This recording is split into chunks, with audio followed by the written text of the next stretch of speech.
It's Friday, January 20th. I'm Tre'vell Anderson. And I'm Priyanka Arabindi, and this is What a Day, where every time we hear the word recession, we are just going to pretend that they are talking about HBO's Succession. Oh yes, I personally can't wait to see what Tom's up to in the next season of Recession. See? Toxic positivity at its finest. We love to see it. On today's show, Alec Baldwin was charged with involuntary manslaughter in the movie set shooting that left a cinematographer dead. Plus, Amazon kicked off the largest round of job cuts in the company's history, all with an email. Of course they did. But first, a quick update on the debt ceiling. If you remember on Wednesday's show, we mentioned that the government was going to hit its borrowing cap soon. Well, yesterday, it actually happened. The government ran up against its legal debt limit of $31.381 trillion, which is a whole lot of money, okay? Yep. In response, the Treasury Department sent a letter to congressional leaders stating that it has started taking, quote, extraordinary measures to avoid the government defaulting on its financial obligations. Treasury Secretary Janet Yellen said in the letter, quote, I respectfully urge Congress to act promptly to protect the full faith and credit of the United States. Yeah, so we were talking about this earlier this week, as you mentioned. So can you walk us through what those extraordinary measures look like and what that means? Yeah, so the Treasury Department is basically doing some accounting finagling to free up funds. That includes stopping contributions and investment redemptions for government workers' retirement and health care funds. Now, the idea is that these funds will be made whole and restored once the debt limit is increased. But in the meantime, the shift will give the government enough financial space to handle its day-to-day expenses, at least until about June. That means Congress has 5 months or so to get their shit together and either pass legislation to raise or suspend the debt limit. So no need to panic quite yet, especially as we know that our elected officials seem to love waiting until the last minute to act. They really do. But of course, there is some concern on the horizon as both sides of the aisle are standing firm in their positions, right? You have Kevin McCarthy and the Republicans in the House especially, who want any increase in the borrowing limit to come with spending cuts. And then you have Biden and the Democrats who feel like it is Congress's non-negotiable responsibility to raise the debt limit and prevent an economic crisis, so they're not interested in negotiating on anything either.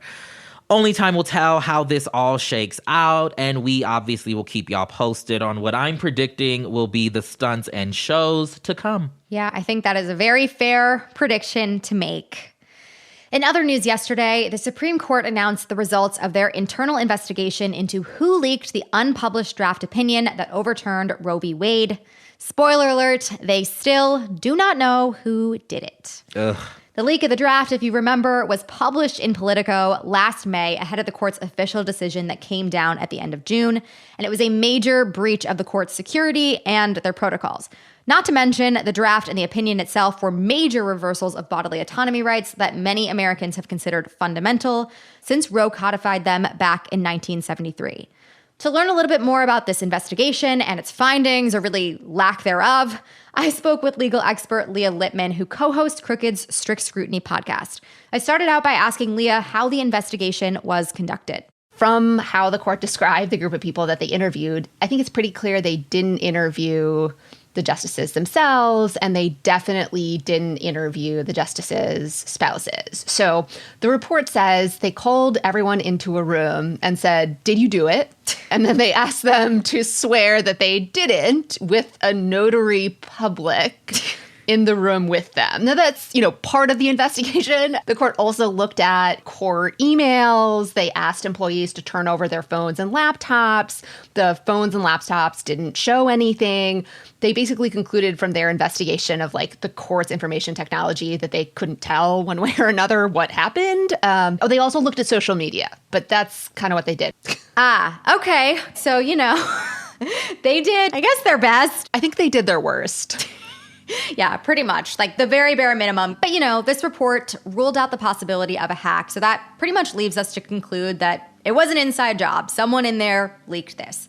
But investigators hit multiple walls trying to figure out who exactly did that, despite knowing everybody who had access to the opinion, like you said, and who they sent it to internally. But there are still some gaps, especially in IT, as you mentioned, in that information that they were able to gather. So can you tell us more about what they weren't able to find? Sure. So one thing is the report says they actually can't rule out that this was an unintentional disclosure. That is, they can't rule out the possibility that this draft was just left in a public place. If someone took it home to review, accidentally left it on the train. Now, from the opening statement, it seems like they think it was intentional. But, if you actually read into the report, they're like, well, we actually can't rule out that this was an accident. But, what they couldn't do on the IT level is they can only verify, what people were doing on emails or printers that are actually on the Supreme Court's information technology network. But several of the justices have printers in their offices or chambers that actually aren't hooked up to the Supreme Court network. And so they can't tell who printed the opinion at all or when on those printers. And so there are gaps like that in the court's IT protocols. They also can't tell if anyone put, say, a jump drive, onto a computer and saved the opinion there. Right. Cool. So they did an investigation, but there's a lot that they definitely do not know. And as you've been mentioning, I want to talk about these justices because they weren't questioned. You mentioned their spouses weren't questioned. What do you kind of make of that? Is that something that these investigators should have looked more into? So it certainly seems like if their investigation hit a wall with court employees and they think it was leaked by someone internal to the court, then it might make sense to consider everybody, who had access to that draft. And one of the more interesting details is in the interviews with court employees, it came out that court employees were sharing information with their spouses and partners about the vote breakdown in the cases. And so if that was happening, then it seems like another possibly relevant group are the partners or spouses of the justices. And that's just not anywhere on the report's radar. All of this being said, all of this information now out, what do you think was the most likely scenario here when this draft ended up with Politico? How do you think that happened? I think it was always the case that we were unlikely to find out who actually did the leaking, right? Like, it's just a little bit hard to determine these things, particularly if your idea of an investigation is having the court marshal call a bunch of people into the room and ask them, like, did you do it? And then you don't ask a bunch of the people with access to the opinions whether they did it. I mean, one of the, interesting things about this report is the opening paragraph of the report says, this was no mere act of, resistance. This was a political threat. And it seems to imply that they think it came from critics of the majority opinion overruling Roe versus Wade, despite having seemingly not enough evidence to actually determine who did it. It's just super odd. That was my conversation with Leah Litman, co-host of Crooked's Strict Scrutiny podcast. You can find a link to the Supreme Court Marshal's report in our show notes, and we'll be sure to bring you an update when or if we ever find out who was behind the leak.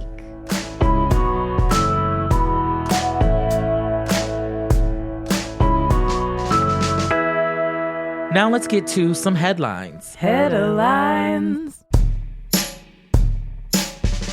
Actor Alec Baldwin and an on-set weapons specialist will be charged with involuntary manslaughter over the fatal shooting of cinematographer Helena Hutchins on the set of the movie Rust. The district attorney for Santa Fe, New Mexico, where the incident took place, announced the charges yesterday. Under New Mexico law, involuntary manslaughter is a fourth-degree felony that carries a punishment of up to 18 months in prison. But a special provision in the charges could extend that to 5 years because a gun was involved. The DA's office said that it will officially file charges by the end of the month. A judge will then decide whether there's probable cause for a trial. This week, New York lawmakers rejected Democratic Governor Kathy Hochul's nominee for the state's top judge in a stunning rebuke from her own party. Justice Hector LaSalle would have been the first Latino to serve in the role if confirmed, but progressives have strongly opposed his nomination ever since it was announced in December. Labor unions, reproductive rights groups, and criminal justice advocates were quick to point out cases where LaSalle ruled against workers' rights, against abortion rights, and against the right to due process. And many saw LaSalle as too conservative to serve on the blue state's high court.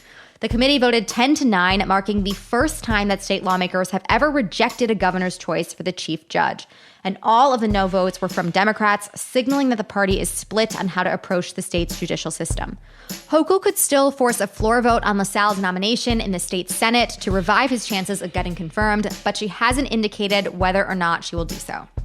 On Wednesday, Amazon executives informed employees via email that they would no longer be employed by the giant company. You know what? This one probably could have been a meeting. This round of layoffs will be just one of many, as Amazon, the second largest employer in the U.S., makes good on its New Year's promise to eliminate 18,000 positions in preparation for an extended economic downturn. Like other tech companies, Amazon claims they overhired to meet pandemic demand and will course correct by cutting jobs to keep costs low. Yeah, I feel like we are just minutes away from people getting informed of their layoff, from texts, from a visit from a Megan doll. Like, what is happening next? I don't know. I don't want to know. Our apologies to the Starbucks baristas, as we clearly cannot keep up with their grind. While unionizing has become America's hottest workplace trend, it turns out that overall union membership fell to a historic low last year. That is according to new figures released by the Bureau of Labor Statistics yesterday. The data shows that just over 10% of American workers are dues-paying members of a collective bargaining unit, even though more than 250,000 workers joined a union in 2022 alone. Some experts and labor advocates say that that's likely due to the fact that many laws that are intended to punish companies for engaging in union-busting practices aren't actually enforced. Well, maybe we should be enforcing them. I don't know. Just a thought. Just a thought, you know. 1 million people in France took to the streets yesterday to protest the government's plan to raise the retirement age and stand with workers nationwide who are striking over the controversial policy. President Emmanuel Macron has faced intense backlash ever since he unveiled his plan to raise the retirement age for most workers from 62 to 64 last week, which would require citizens to work 2 more years to qualify for a full state pension. I'm sorry, state pension? I'm trying to, give a little je ne sais quoi to it, if you will. Now, I've never heard of that personally because we don't do that here in the States, right? No. But yesterday's demonstration was organized by the 8 biggest labor unions in the country, and the massive work stoppage disrupted train services, flights, and schools in several cities, including Paris. More strikes and protests are expected in the coming days. I'm liking what I'm hearing here. Strong unions, retire at age 62, chocolate croissants every day. I'm rethinking State pension, a lot of my choices right now. As Daffy Duck once said, it's rabbit season. This weekend, the moon will enter a new phase, ushering in the Year of the Rabbit, or for folks of Vietnamese heritage, the Year of the Cat. The Lunar New Year, which is one of the most important holidays in many Asian nations, will be acknowledged this year as a California state holiday for the first time ever, thanks to a bill signed last year by Governor Gavin Newsom.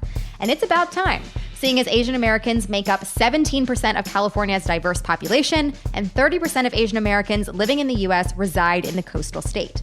Lunar New Year traditions vary across cultures, but eating and celebrating with loved ones to bring luck and prosperity for the new year is ultimately the reason for the season. It is your year, rabbits. Let's hop to it. Unless, of course, you're identifying with the Year of the Cat, then I don't know. What do the cats do? They purr. They purr, they perch. They purr, they perch, they scratch you, and all those other stuff. Aww. And those are the headlines. We'll be back after some ads.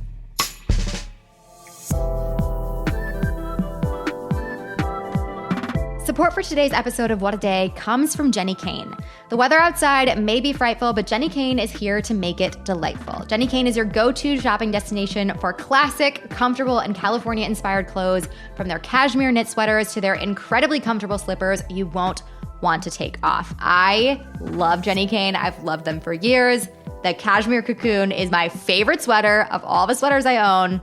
Absolutely adore them. Highly, highly, highly recommend. Yes, mine is on the way. I will give y'all my update endorsement to come.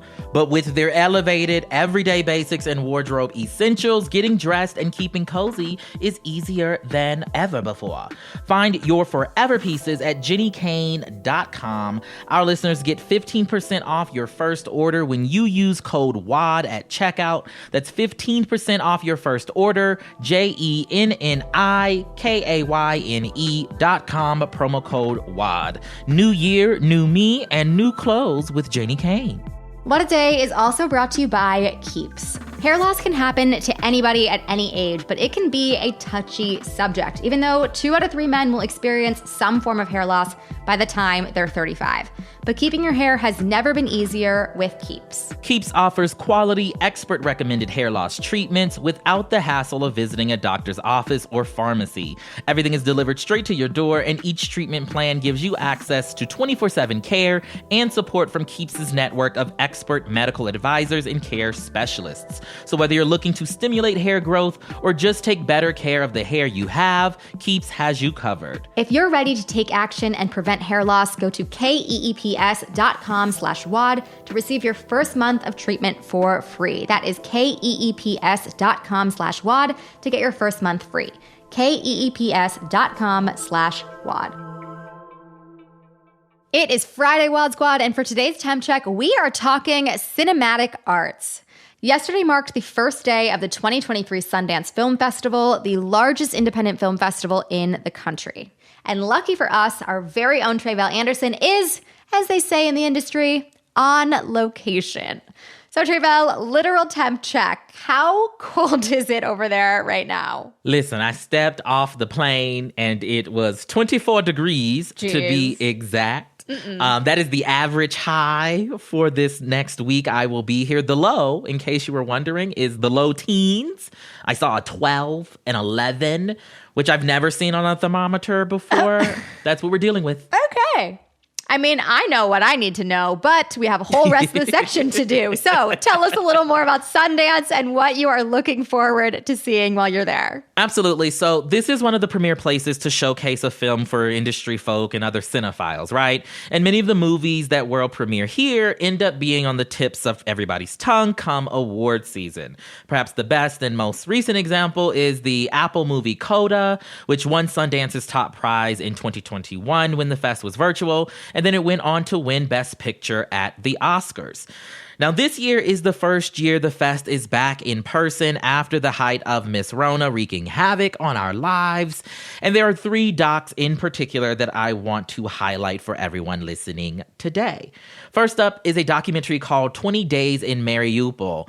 It's the story of a trio of Ukrainian journalists as they document Russia's invasion. And much of the actual footage we've seen of the death and destruction of the war in those early days that you've seen in like media reports actually was theirs, right? And so they've compiled all of their footage into this documentary that they say shows kind of the truth of what Russia has really done over the last year. Yeah, I mean, I imagine that is going to be a very harrowing watch, but also a very important one. Absolutely.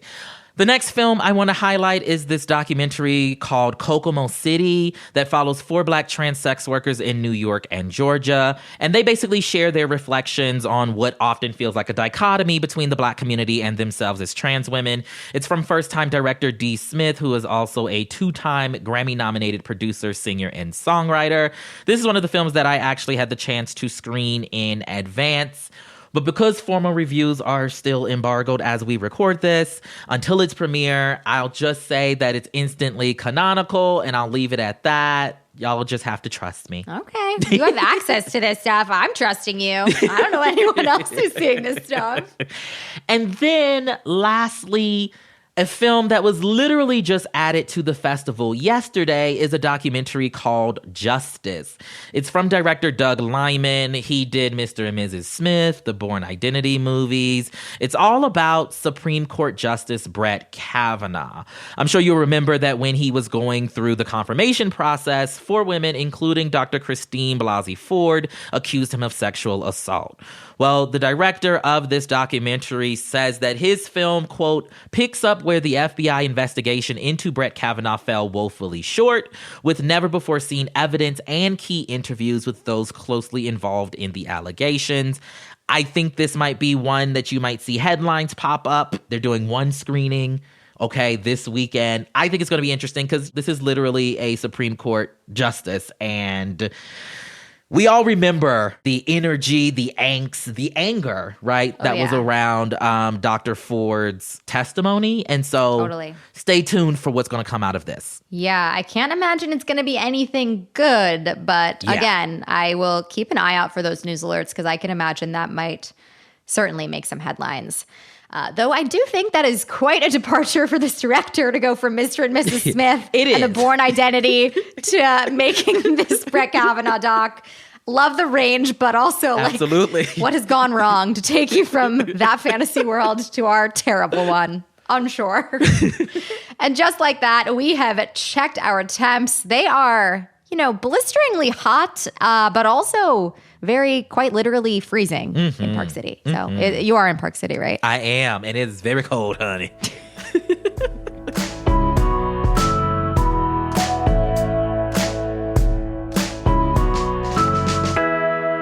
One more thing before we go. We know that Crooked podcast fans are, by default, way ahead of everyone with their New Year's resolutions, especially when it comes to being fashion forward. So we decided to follow suit and updated our Friend of the Pod line of merch in the Crooked store. Check out new t-shirts, crew necks, hats, and more at crooked.com/store.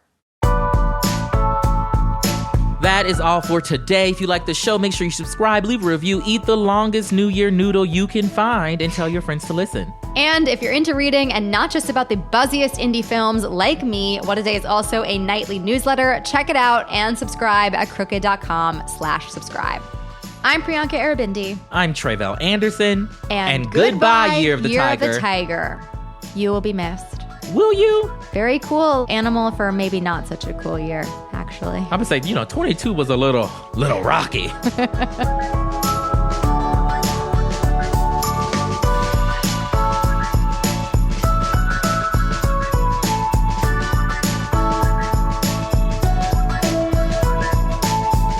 What a Day is a production of Crooked Media. It's recorded and mixed by Bill Lance. Jazzy Marine and Raven Yamamoto are our associate producers. Our head writer is Jossie Kaufman, and our executive producers are Lita Martinez, Michael Martinez, and Sandy Gerard.